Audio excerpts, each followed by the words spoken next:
Hello, everybody.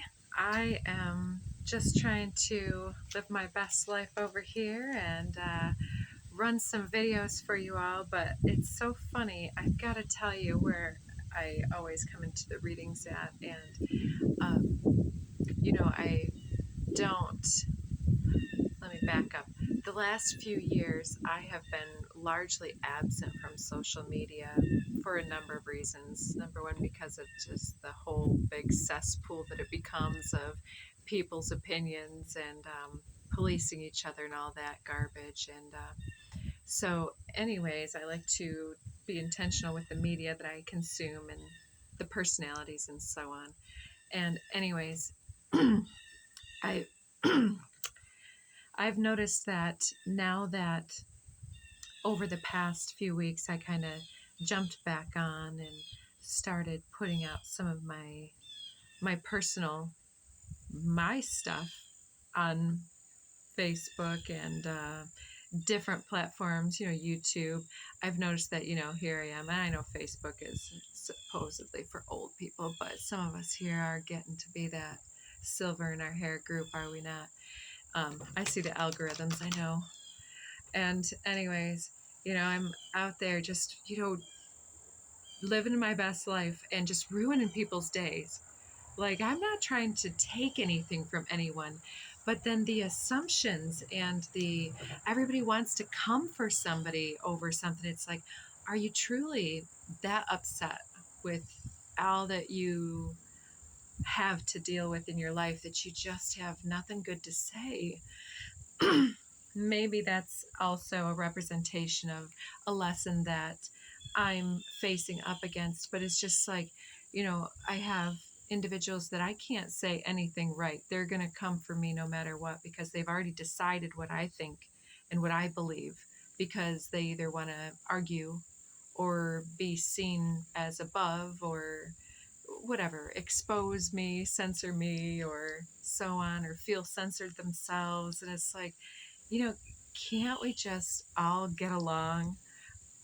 I don't know. Maybe that's a little bit much for some individuals, but I think that it's possible. I think a lot of these people are good natured individuals, and they come out there, they really think that they're protecting the rights and protecting their what intellectual property or something, whatever. They feel in some way inspired to take the actions and stances that they take, but are we really empowering anybody except divisiveness when we're coming for each other and blasting each other's ideas? It's like, go build something, go do something, go get a hobby.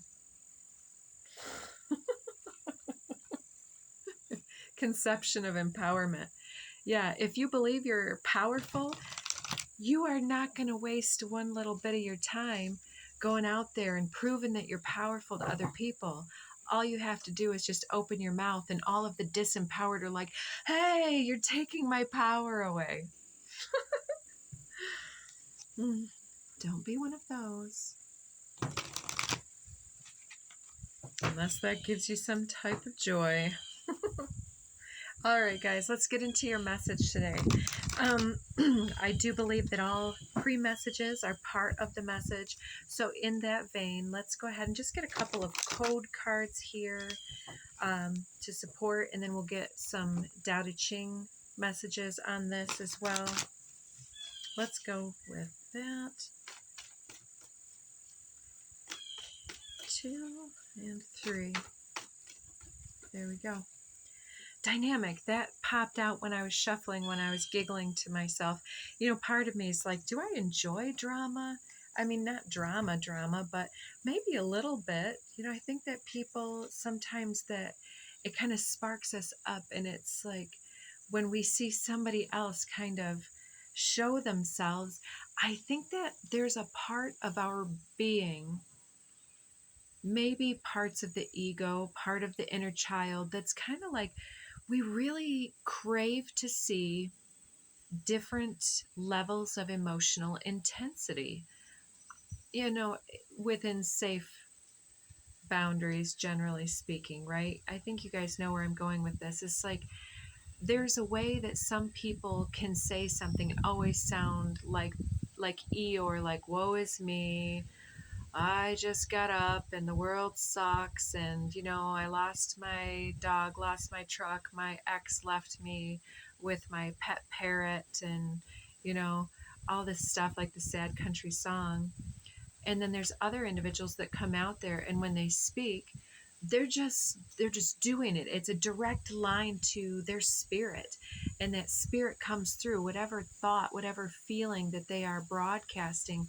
The inner energy, that kundalini life force energy, rides on the waves of emotions, rides on the back of our psychic intuitions, hunches, and even our projections. Our projections are some of the most educative emotional intensity beacons that we can offer up to the rest of the world. And they're all their own little activations. And so with dynamic to me is kind of like, in the moment, that chaos, that drama that comes forth. It's like, oh, okay, let me look at that, let me think of how that makes me feel. And maybe I am kind of giggling and a little delighted at the drama, but it's like, sometimes you just really have to transform the energy of projection into humor, because humor is much more high vibrational than feeling misunderstood or feeling combative or needing to defend yourself. If you have the power, then you don't need to tell people. It's like all these people like, da da da da da, I'm an alpha, or oh, look at me, here's my the way I've dialed myself up today, look at me and give me validation for my human shell type of thing. It's that superficial interaction that we don't need to jump into, because if you need somebody to tell you, then you don't believe it well enough yourself. But it's always nice to be validated and confirmed at the same token, but when we need it, that becomes different. So we're probably on the pathway, those of us here, learning to extricate our self identity that's become entangled and codependent even upon the narratives and programming and the mass buy in. Like, why does anybody need to believe like us? Why does one other person need to feel the same way we feel when we have something come at us? It's like, that's the nuance of you and the unique fingerprint of your soul blueprint. And so, I'm not saying let it all hang out. We do have a certain responsibility to our tribe, our cultures, and our environment, to honor the space of others. But on the same token, we're here to be a beacon of our own understanding.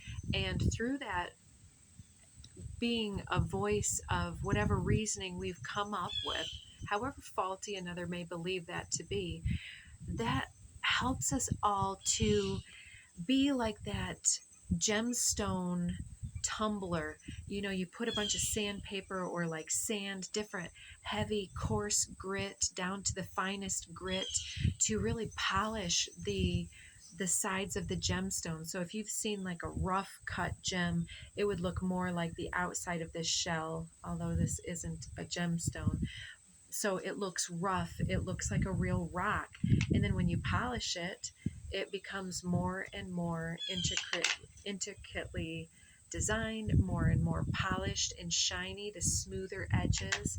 And it's like, here we are just having this mass experience, and it's such a miracle. And if we can invite ourselves into the space of beauty and humor, then maybe we can help others to just kind of take a step back as well, so that both people get perspective.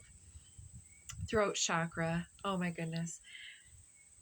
Allowance of miracles through remembrance. Okay, another thing that has been coming through in the last few days has been that I was gathering some sticks, helping my dad out, getting some stuff cleaned up in his yard for some fallen trees and branches. And I happen to think, those of us that have felt judged it isn't so that we can go out and judge others. We know this, right? It's so that we can resonate with the feeling of being judged or rejected. And also this other thing that happened with me yesterday is I felt someone kind of sidestep and sort of make judgments about my spiritual awareness and the level that I was at, and sort of, brought that to my attention that I probably wouldn't be a good fit for their higher consciousness group. And I find this interesting, just like the other individual that was somebody I'd never met before on Facehole, who came through and was like, do you believe that da da da da, and affiliated me with some type of stereotypical belief, and then lumped me from there into some other things. It's like, I didn't say any of that. I don't know where this individual got this information, but whatever. When we can stop taking those things personally, and we can be graceful and just saying, that one's on you. Have fun with that belief, and I'll just be over here living my best life. It is what it is. And then we free up our energy. We free up our throat chakra to go out and create miracles with that energy, instead of letting it get caught up and entangled further in the misrepresentations, in the miscommunication, and in the misunderstandings. So yeah, we remember those things so that then we can be hopefully more inclusive with harm to none, right? And I know that word is a trigger word for many, but for me, I don't need to affiliate with a group ideology to have a sense of my own personal identity. And I think that many of us here would agree with that, but I think many of us here are also still, working our way through some of those personal judgment calls at 12:12. All right, we've got 2 Tao Te Ching messages coming out, and one on the bottom of the deck, number 65. The ancient masters didn't try to educate the people, but kindly taught them to not know. When they think that they know the answers, people are difficult to guide. When they know that they don't know, people can find their own way. If you want to learn how to govern, avoid being clever or rich.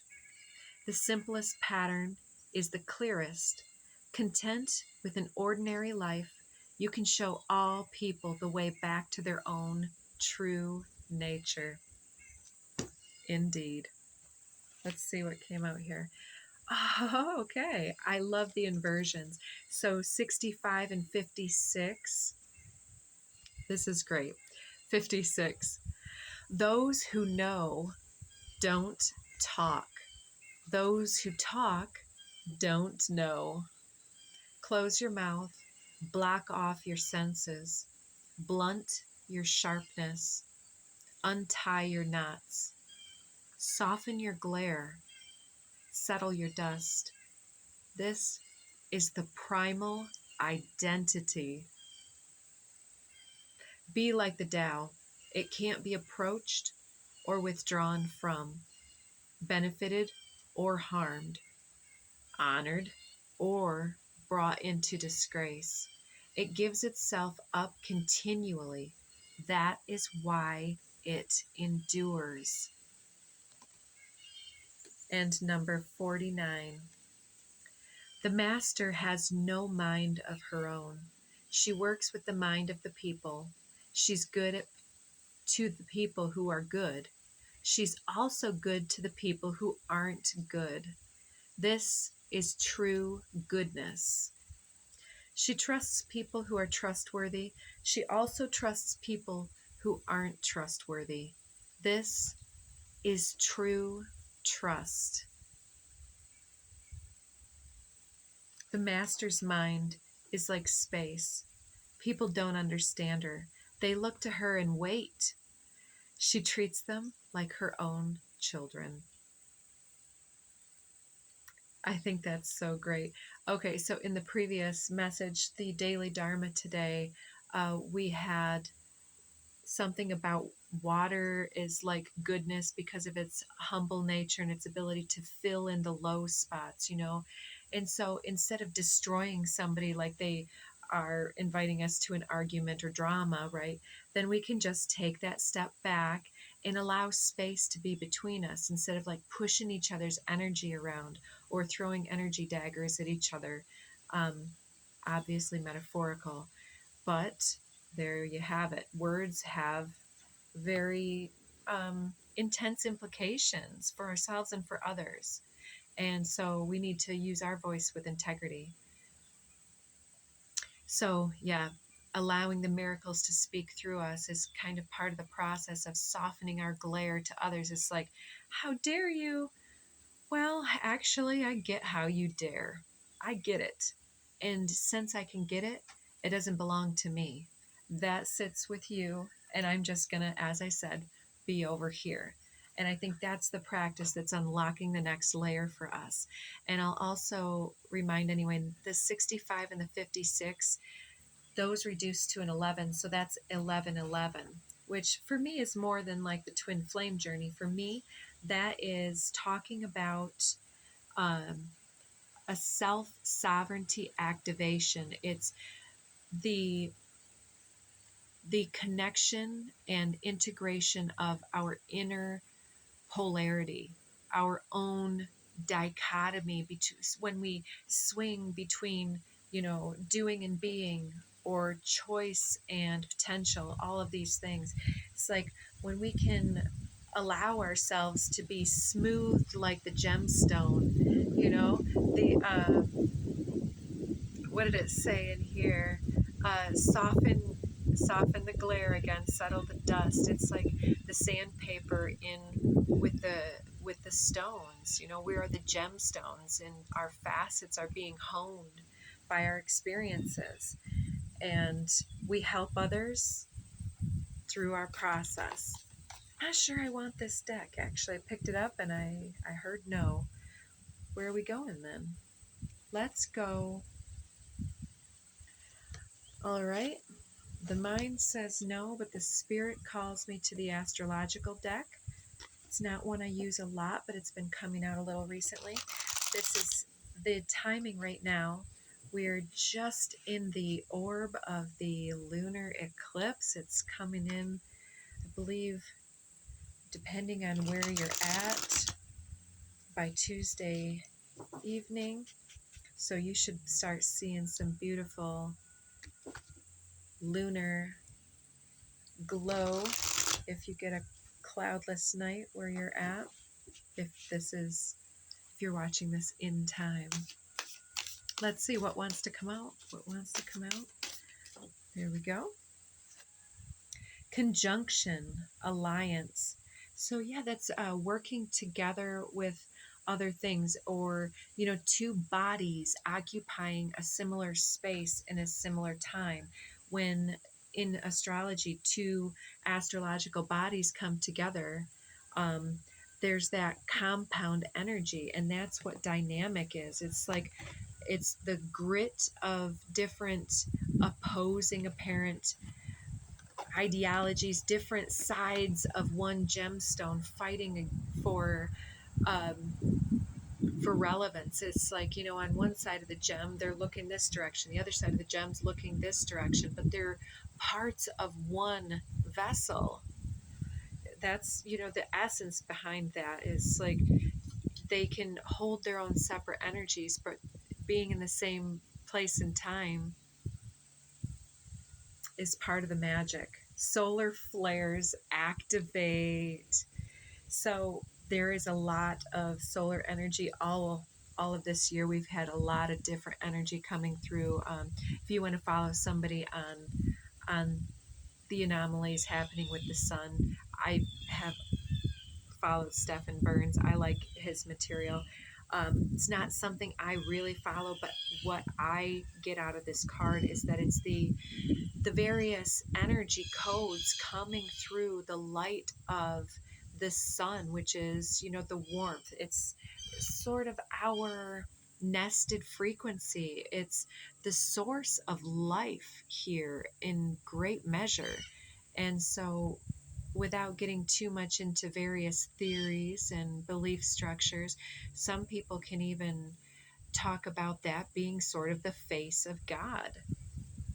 So, anyways, solar flares in this context, I feel like it's talking about us in proximity with others and using our choice, using our voice to be a beacon of further alliance and saying, I'm not going to fight against you. I honor your choice. I honor your ability to have an opinion. We've all got a few that are spot on and a few that could probably be further softened or prettied up. But here we are doing the damn thing, right? And so these solar flares are meant to activate something within us. It's not about the context of that conversation for many situations. And in 10 years, will the context of one Facebook post ever, or a comment, or an opinion, will it define the rest of our lives? For most of us, no. But how much energy and attention do we feed into these various things that all day long have us spinning in circles, pirouetting like, music box ballerinas, instead of actually getting off of that spring-loaded jail cell and moving on and going out and dancing in the open air, being part of our own essence and energy. Tangent. All right, let's see. I want some from the mixed shamanic deck.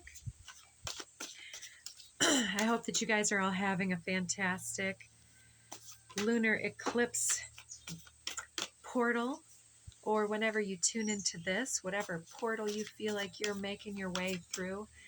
It's definitely balancing heart and mind when we have those things, like the lunar eclipse being the energy of the recording. So we have one already coming out. I want to just get some more, and that's what we're going with. Underneath First Breath, Beginner's Mind, number 21. I like that here. We were just talking about conjunction in astrology, and look at this. All of these energies are piled up on top of this individual, 2222. And so it's like, we are a product of things like our cosmology and our upbringing, of our environment, of the cultural norms and the messages that we've received, right?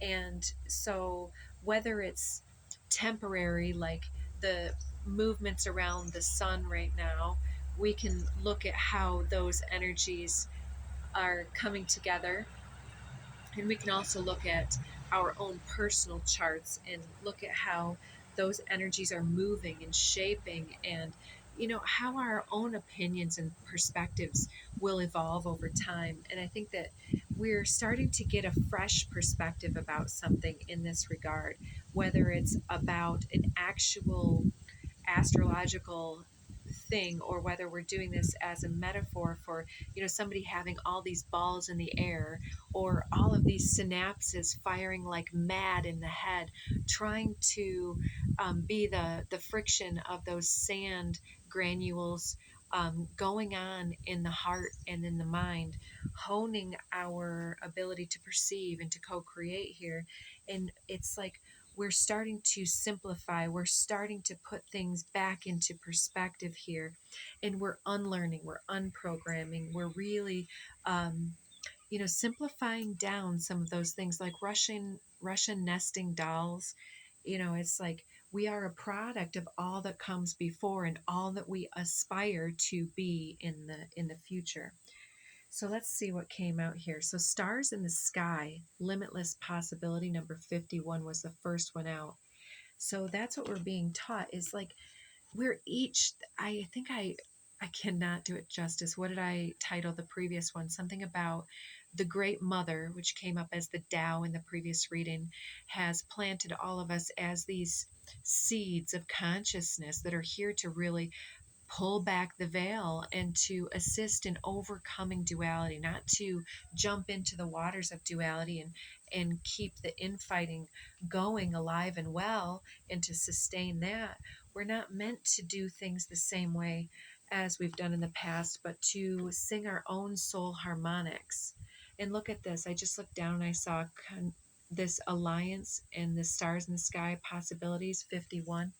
We are the multiple seeds that have been planted by spirit, by our experience. And just like any seed, each one has its own unique fingerprint DNA genetic codes. And they can have within a species or within a culture many activated solar identities where we can get entangled in that. But then through the activation process of honoring the diversity, we start to understand that each individual is a cosmic star seed unto their own right that is able to be activated, and that they are well on their own journey, and that we don't need to oversee them like as though we know it all. We can let them just be. We can, what a concept to let other individuals choose for their own identity. And look at these two that came upright. Now with the 251s, we have a card number 50 and a card 52. The spiral and straddling worlds. Earlier we had the imagery of a spiral graph and spiraling up and outwards and lifting the entirety of the yin yang consciousness as a whole, and how it's happening with everybody, but we often see where we've been and compare others to our journey instead of saying, well, even though this person seems to be a lower awareness, that's a judgmental pose based on our perspective. And and so we're getting out of that mindset and being told to recollect all that we are to our path. We've been kind of split in our personality, straddling worlds between the cognitive dissonance between heart and mind here. I think this year we're really making strides as a collective in honoring the inclusive nature of all things are, kind of part of this great cauldron of creation, the dynamics that go into the recipe pot here, and that it's not for any one person to say that they know it or that the world should resonate and resemble what they dictate. It's difficult for me to um, not get fired up when individuals tell us that that they've got it right, and that if we knew the good things, we'd do them exactly like them. The Tao doesn't take sides. So here we have the sacrifice, master number 44, coming out face down with number 33, master numbers, joyful muse, inspiration. So, yes, allowing life and the nuance of the experience to inspire us to hone our own artistry and our own craft, to sculpt our lives in the image of what we idolize as, you know, being divine, being part of the divine love force energy. Those birds have a little bit to say, don't they? So yeah, there's something that needs to be given up. Like it could even be like getting our point across to somebody who wants to be on their own side. As the Tao is saying here, it's like, don't take sides. And then because you're not taking sides, then the other individuals are not threatened by your awareness. They're like, oh, that was my projection. I thought I was better than that person, but honestly, we're both humans doing this human thing. And even children that have no book knowledge can be so wise with the automatic simplicity of, why are we even fighting? They don't understand the nuance of the ego. All they understand is straight up joy and desire and actual nourishment and the body's physiological needs, and a little bit of um, beginning as the world shows itself, like being made aware of thought and feeling and stimulation, such as physical touch, being held, being cooed to, or being soothed, being fed, being warm and embraced by that swaddling cloth. You know what I'm saying? It's like, why are we out here trying to expose the underbelly without letting people see for themselves? I mean, you will never tell a person they're wrong, but you can tell a person that you don't belong to their projections, and perhaps you're inviting them to look within themselves. And that's the only way that they can witness themselves, is by doing it. Voice, return of spirit. Interesting. So, yeah, you're using your voice to activate other individuals, but in a very gentle and subtle way. And so, there's something about the voice that you take, your social platforms, your social appearance, or your humble, generous, wise, and unassuming, non-divisive manner is helping other individuals. Oh, right on top of joyful muse, the inspiration with this beautiful instrument comes music. So your throat is a beautiful instrument that stitches more beautiful, more inspiring harmonics into the ethers of this world. And the more that we connect with that beauty, the more that we thread together notes and beauty and acceptance, the more beautiful our experience becomes. Underneath solar flares is 38 coli, the root of the astrological chart. Talks about where we've come from, and how we are perfectly poised through our past to activate what's coming in for us. There's something surfacing here that, yeah, feline recognition, fairy magic. There's something that the universe has perhaps put you into a laughable position where you just kind of are able to be a very divine, inspired, uh, interesting character, activating humor and non judgment. And I think that you're gaining a little bit of a following because of that. And it looks good on you. You're teaching others how to be independent spirits. So take good care of yourselves. That's the time we have for today. And check back for other messages. Thanks, everybody. Until next time.